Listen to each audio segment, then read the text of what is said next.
A story from Vietnam. Today, I was given word that I have a terminal illness. I no longer have any fucks to give, and so I told my grandson a story I never told anyone about my time in Vietnam. He told me I should tell the same story here, and showed me how to do it on my iPad.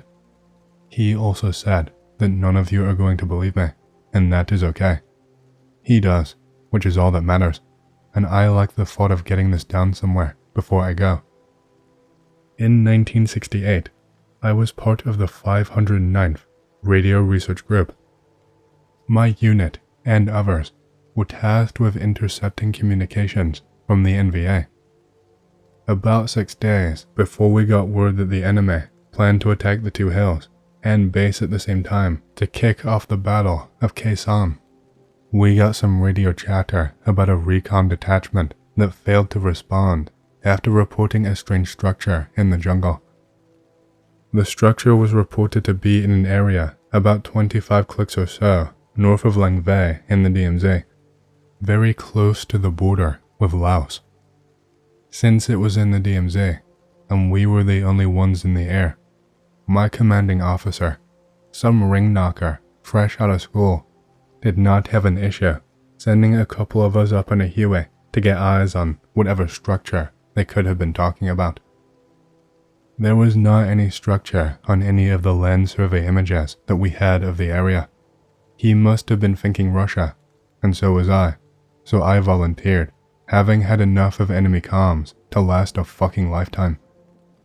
Armed with a Nikon F with a 105mm lens and my charisma, I went up with the orders to report from the site and get any pictures I could of whatever this structure was. We came in through Laos and got within about half a click from the site, and the Huey started to malfunction. Tail rotor, a common problem, and we did not think much of it at the time. In an attempt to correct for the failure, the pilot climbed a bit higher above the tree line to give us some more room in case it got worse, and, just like that, the rotor was good to go. What we saw next, I have never ever been able to forget. It was black, first of all, black like you would not believe. It looked like solid-state motor oil, if that makes any kind of sense. It was shiny, like if you could freeze liquid mercury without showing any physical signs of it being frozen. It could look like polished glass, and yet the material it was made out of seemed to move at times, like a lightly disturbed body of water. The motion seemed to produce random iridescence across the surface. As we closed in on the clearing, it had either created, or chose, it was difficult to say which, the rotor began to malfunction again. I was with an ace fucking pilot though, and he got control again, but not until we were a certain distance from this thing did the damn chopper begin to function normally. I call it a thing, because I don't rightly know what we were looking at. Some kind of super secret black project we may have been testing. The Russians? There was no way to know, but just looking at it made me uneasy. It didn't look, well, it did not look like something we could have built, and I'm using the all-encompassing way here, as in human beings.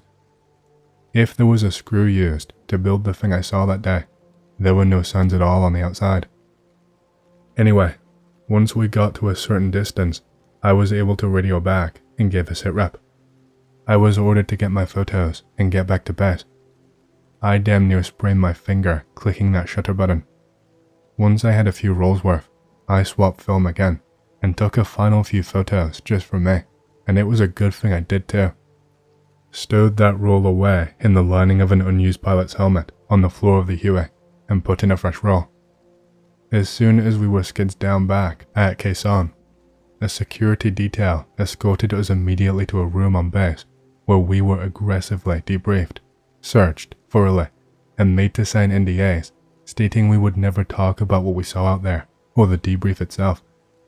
Needless to say, all rolls of film were confiscated. The strangest thing they asked me throughout the experience was, how did the craft make me feel? It was the only time they ever referred to the thing as a craft, and I am almost positive it was a mistake. How did it make me feel? What the fuck kind of question is that? I don't even remember how I answered. I think I said sick or something to that effect, but my response to that question was the only thing I remember them writing down. I should mention that these were not normal officers either.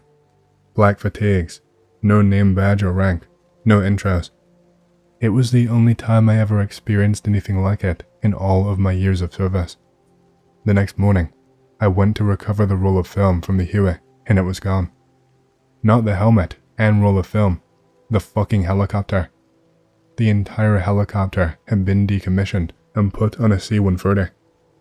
Someone said they'd heard the spooks in the black had come from FA before. What the hell were they already doing in Vietnam? I know what you're thinking. How in the hell are we supposed to believe all of this if you don't have the photo? But I did not say I didn't have the photo. I said the helicopter was gone. The pilots' helmets were sitting on a pile of rugs I did not notice until I was done throwing a fit about the chopper being gone. The roll of film was just as I left it. I spent another 9 months in theater before I returned stateside and had an opportunity to develop the photos, or at least try to. All of the photos I took came back with the most bizarre anomaly I'd ever seen. In every photo but one, the clearing where the thing was sitting was centered perfectly, but the entire area was nothing but a big green blur. Makes me wonder what the confiscated rolls looked like. I think this one was the only one that came out because it was the last. We were on the way out, and I was just getting what I could before I lost the angle. I was able to scan the photo and get it on my computer, and my grandson showed me how to crop out some of the useless jungle and use an image hosting website to share it with you. In the end, I don't care if you believe me or not, but that is what I saw, and if I'm honest with you, I'm glad I never saw anything like it again. Some will notice I've been vague or misleading about some details that could be used to figure out who I am and open up the door for abuse of my family members, and I understand if that contributes to your disbelief. I am not interested in being famous for this, and I am not really sure if someone might not hurt my family anyway, but my grandson thought I should share it, so I hope you all get something from it. I'm off to bed. This took much longer than I thought it would. Tell your grandpa you love him if he's earned it. Hey, I hope you've enjoyed the story so far. If you do and you want to hear more, please leave a like and subscribe to my channel, and leave a comment down below, as it lets the algorithm know that you like my content and it promotes it to more people. My goal for the channel is to hit 50,000 subscribers, and we're closing in fast, so thank you, and back to the stories. This isn't my story, but I will post it here because it is rather interesting. I think there's a part 2, but if there is, I don't have it. I had a friend who I worked with once who went missing.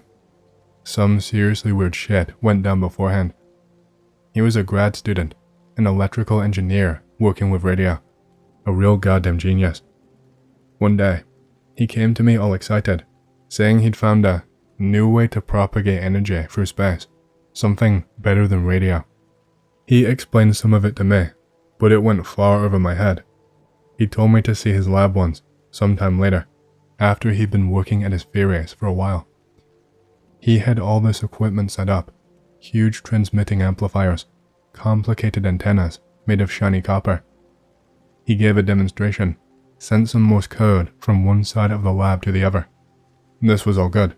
Nothing much out of the ordinary, other than the fact that he was claiming to be able to transmit information without using EM waves, which I didn't think was plausible. After that, it was a while before I saw him again, but when I did, he looked like death incarnate. He told me he had not been getting much sleep lately.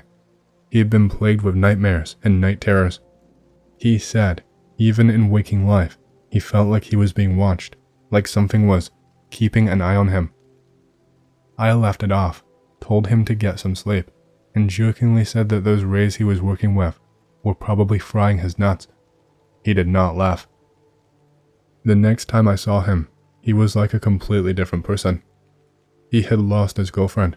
He was pale as hell. Told me he had not slept in a week. Nobody can go that long without sleep. I thought he was bullshitting. I confronted him, asked him what the fuck was going on, what was happening to him, He took me into his apartment, which was a complete wreck, bolted the door, and whispered to me, "When you gaze long into an abyss, the abyss also gazes into you." I didn't think he was making sense, quoting Nietzsche in a way that did not fit into context. I seriously suggested to him that he needed to seek mental help, but he said to me that he was beyond saving. "They're coming for me. They know where I am. They are coming for me." Who they were or what they wanted, he would not answer. I did not know what to say to him, so I bid him good night. I contacted University Health Services and told them I was worried about him, asked them to check on him, but by the next day, he was gone. Just gone, without a trace. People had seen him enter his lab in the morning, but nobody saw him leave. All his equipment was shut down, and everything cleaned up nice, as if he'd left on his own accord. No signs of struggle. People knew about his decline of mental health. Some assumed he'd gone off to take his own life. Some thought his work had taken it out of him. I just could not stop thinking about the comment he said to me, that Nietzsche quote, out of context, about the abyss, sending those rays off into space. Perhaps he'd attracted something's attention. They found the burned remains of his lab notebooks in his fireplace, and the hard drives of the lab computers had been neatly wiped. Whatever he'd discovered about this new type of radio had died with him. His equipment was ported out, some sold for scrap. Nobody seemed to put much stock in his claims about his technology after he had gone mad. Nobody cared to continue his research. I grabbed some of his stuff out of the dumpster. One of his strange antennas, and a custom-made vacuum tube. I still have no idea what happened to him. It always bothered me that nobody even seemed to care. Sure, I'll bite. Live in a somewhat small town. Went to high school with all the same kids. There was this one dude who just was cool with everyone. Could strike up a conversation about anything. Had common interests with everyone. Overall cool guy. Become friends with him somewhat in our 8th grade year of school. Talked to him many times before, but never really hung out with him. As I become this guy's friends, I found out a lot more about him.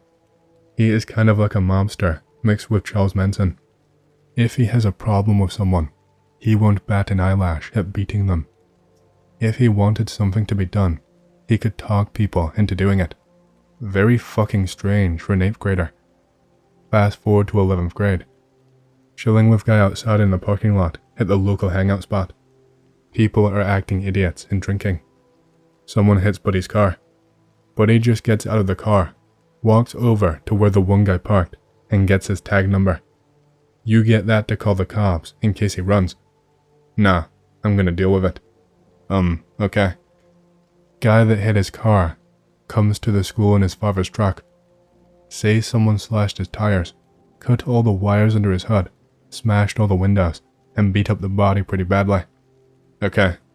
Anon, did you do this? Nah man, don't worry about it. Now in college with said dude. Still charming, but doesn't really get others to do his stuff. Gave me a ride one day. Parks his car, we go inside. Come out X amount of hours later. Big long green mark on the car. He said to get in and look for a car with a white mark. We drive around for about an hour trying to find this car. Finally find it. Guy grabs baseball bat and goes to town. I'm freaking out because we are going to get caught. Gets back in car and drives to the river with me, thinking I am going to die. He says, "Now, what you saw today did not happen, alright?" I agree. He says to follow him. Foolishly, I do. Walking for a bit and says, "Ah, here we are." I ask where we are. Dude says that it's the place where the assholes go. Wonder what the fuck he means by that. He starts to give me a trust talk. I know we have been friends for such and such years, and I have never shown anybody this, and I hope that you are faithful enough to me that you won't rat me out for what I've done, blah blah blah. Guy starts to kick up dirt and shit. Bones start to show through the ground. Mostly animal bones, so I think this guy just killed a bunch of helpless animals. One thing did catch my eye though. a jawbone, and some vertebrae. I posted pics of them on here in August of last year to get verification as to whether they were human or not. Never got an answer. After seeing the jaw, I ask if we can leave. He agrees, so we leave. After that day, he stopped coming around so much. Stopped coming to class like he used to. Pretty much has disappeared from campus. Someone said he got arrested for making threats, but I doubt that, as he would not just up and tell someone he is going to hurt them. That's my weird friend story. Still have no clue if that was a human jawbone. Looked human though. I served on the border back in 1988 at the 18th Border Outpost, Garden, part of the Back Harden detachment. I was an instructor at the dog service school in Central Asia. That year, when I received my German Shepherd puppy, all dogs had to be given names starting with P. I named mine Piosa, which simply meant dog. Piosa grew into a smart and fearless partner. For a while, everything was quiet, but then, strange things started happening along our border. 2 patrols went missing near some ancient ruins, right by the plowed strip marking the USSR border. Fresh bear tracks were found in the area, so the disappearances were blamed on them. Desertion was also considered, but the facts did not support it. Then, one evening, an alarm sounded. Our border had been breached. We had to act fast. A GAZ-69 rushed our small group to the forest edge. I was the senior instructor, joined by Piosa and a couple of rookies for backup. We assumed it was just bears again, but we had to investigate. Fresh bear tracks marked the strip once more. We split up. I headed downriver toward the ruins, while the rookies went upstream. After about a kilometer, Piosa picked up a scent leading directly toward the ruins. We followed it nearly 3 kilometers when I spotted a figure looking at the forest edge. A man, tall, athletic, dressed in dark clothing with a small backpack. Something about his legs or shoes seemed off, but I could not tell what. He stepped out of the trees and moved toward the ruins. Nothing left but an old brick foundation. He walked carefully, but never looked back, completely unaware he was being watched. I pressed myself against a tree, keeping still. Piosa lay at my feet, panting. I worried the man might notice us, but he didn't. He sat down on the ruined foundation and started changing his shoes. On his feet were bear paws. Either boots made from them, or actual severed paws worn like shoes. He pulled a pair of standard military boots from his pack, laced them up, and carefully stored the paws away. That confirmed it. He was an intruder. I flicked the safety off my rifle, stepped out from behind the tree, and shouted, "Down! Weapons on the ground!"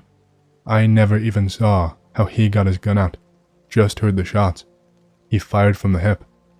What saved my life was not luck or reflexes, it was Piosa. The dog launched forward, faster than I'd ever seen, even in training. 3 shots rang out. One tore through my arm, a painful but minor wound. The other 2 hit Piosa, but even wounded, he brought the saboteur down, teeth clamped around his throat. I ran up and struck the man hard across the face with my rifle butt. He went limp. I tore my shirt to bandage my arm and did my best for Piosa. He was in bad shape. One bullet had grazed his head, but the other had punctured his lung. According to protocol, I should have shot him then and there, taken the prisoner back, and moved on. They would give me another dog. But this was not just a dog, this was my friend. I tied up the saboteur with my belt and revived him with a few sharp slaps. He blinked at me, his expression dark but alert.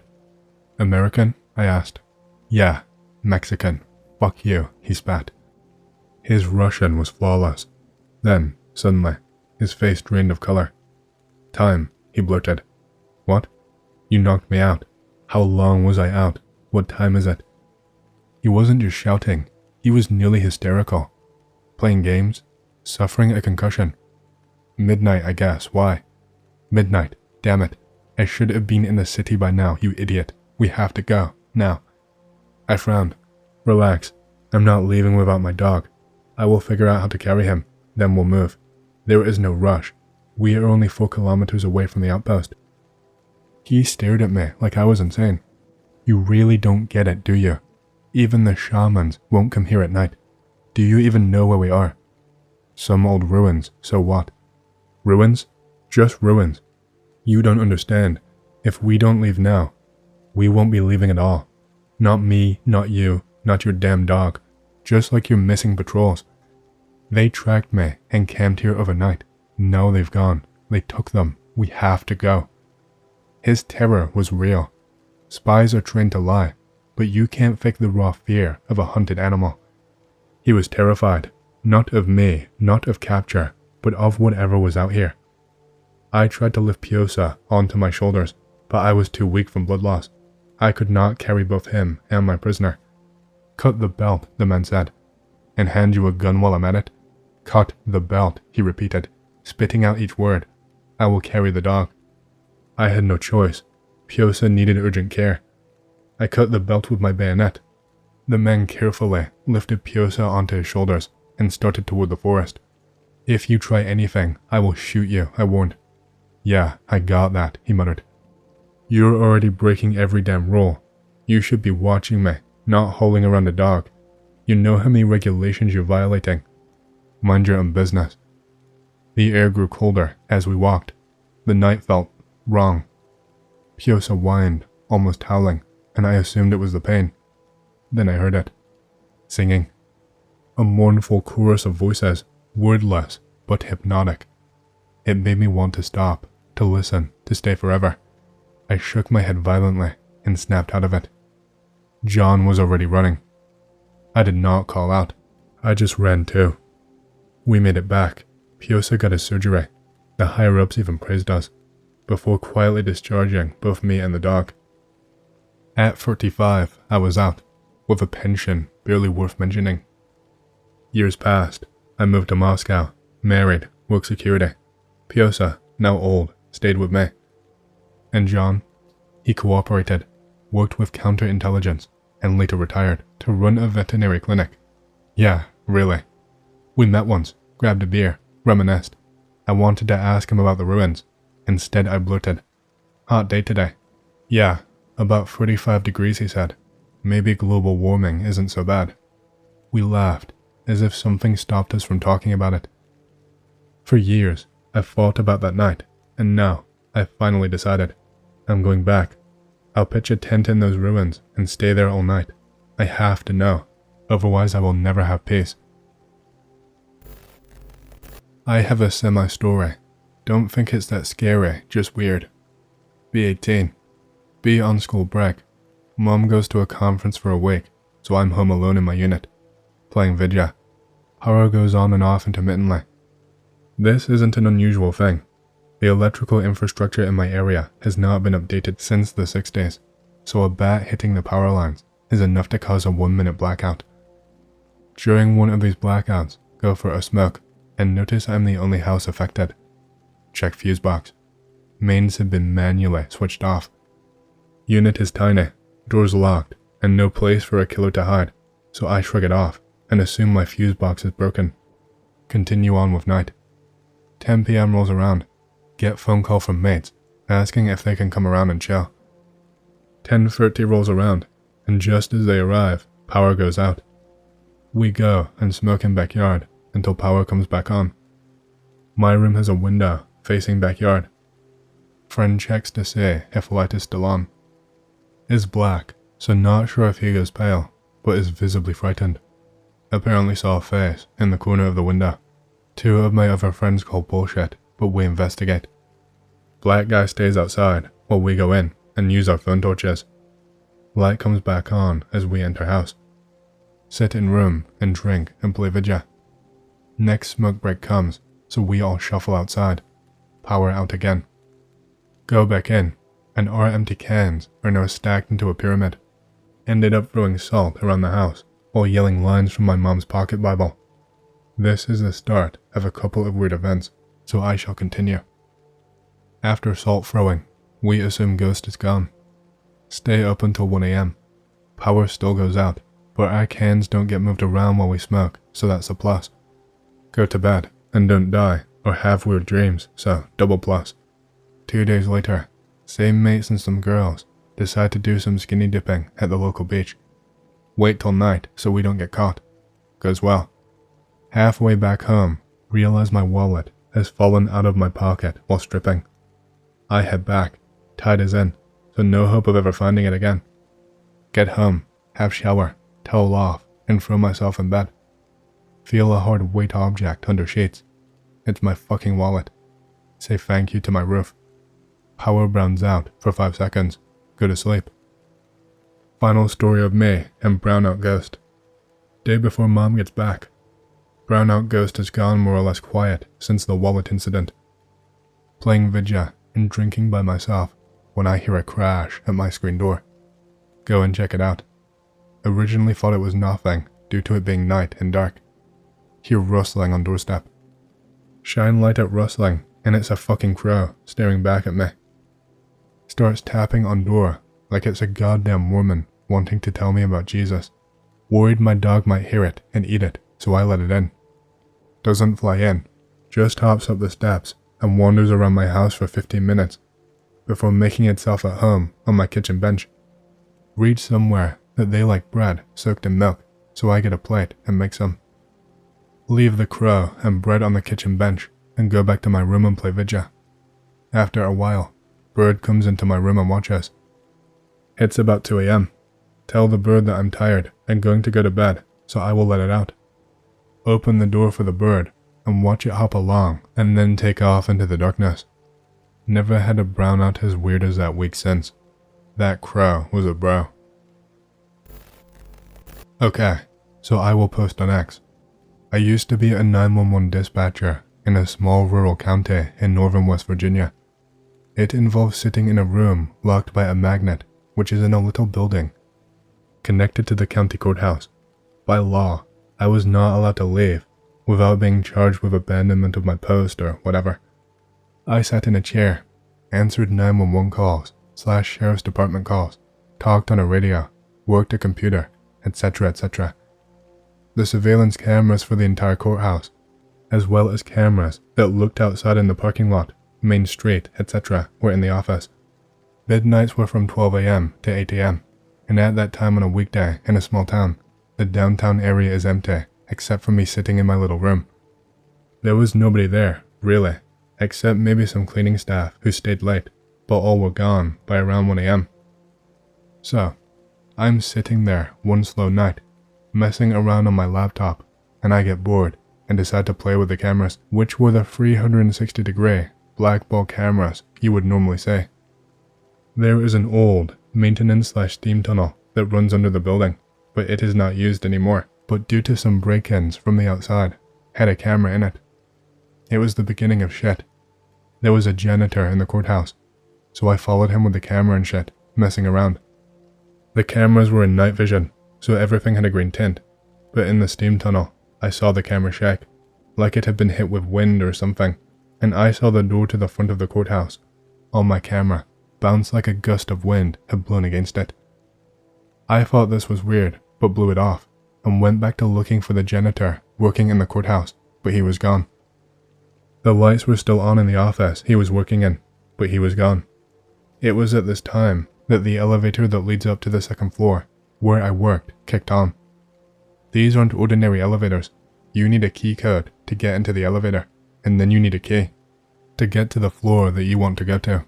There are no buttons, so I thought it was the janitor coming up to see me about something.